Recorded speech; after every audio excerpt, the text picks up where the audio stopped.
वाढ होत आहे। त्या अनुषंगाने आपली आजची पॉझिटिव्हिटी रेट जवळपास 4% आपली पोहोचलेली आहे आणि हा संक्रमण छोट्या मुलांमध्ये पसरून पॅनिक सिच्युएशन क्रिएट न व्हावी जिल्ह्यामध्ये, त्याकरिता आज DDMAने आम्ही जे राज्य शासनाने जे पॉवर आम्हाला दिलेले आहे त्याचं यूज करून आम्ही 30 तारखेपर्यंत शाळा 1ली ते 8वीपर्यंत बंद ठेवलेले आहे।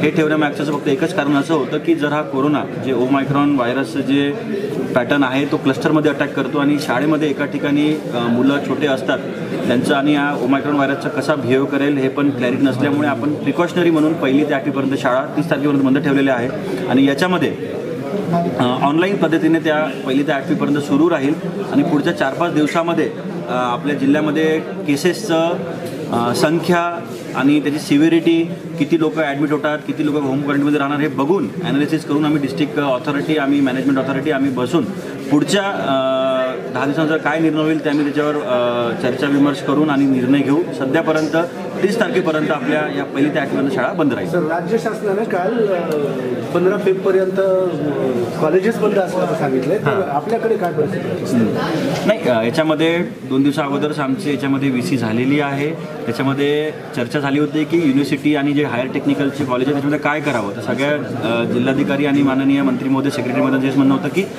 ऑफलाईन न घेता ऑनलाईन जर घेतलं तोपर्यंत ओमायक्रॉन व्हायरसचा पॅटर्न आपल्याला कळत नाही की तोपर्यंत ऑफलाईन किंवा ऑनलाईन मिक्स ठेवायचा कुठेतरी निर्णय घ्यायचा होता। त्याच्या बाबतीतमध्ये मीटिंग झाली सगळ्या कलेक्टर्सनी आणि सगळ्या कुलगुरूंनी त्याच्यामध्ये आपले अभिप्राय दिलेले आहेत। त्याचा निर्णय तो डिपार्टमेंट घेतल्यावर त्याच्यावर आम्ही समोर कारवाई करू आणि जर केसेस जास्ती वाढले तर मग स्थानिक कंडिशननुसार काय निर्णय घ्यायचा याच्यावरही डिस्ट्रिक्ट डिझास्टर मॅनेजमेंट ऑथॉरिटी निर्णय घेईल। सर, लसीकरणाची काय स्थिती आहे? लसीकरणामध्ये आपला पहिला डोस जवळपास 76% झालेला आहे आणि सेकंड डोस 42% झालेला आहे आणि नुकताच मागच्या हप्त्यामध्ये 15 ते 18 वर्षापर्यंतच्या मुलांना वॅक्सिन द्यायचं आपल्याला परमिशन मिळालेली आहे। त्याच्या अनुषंगाने मागच्या 4 दिवसामध्ये जवळपास 80,000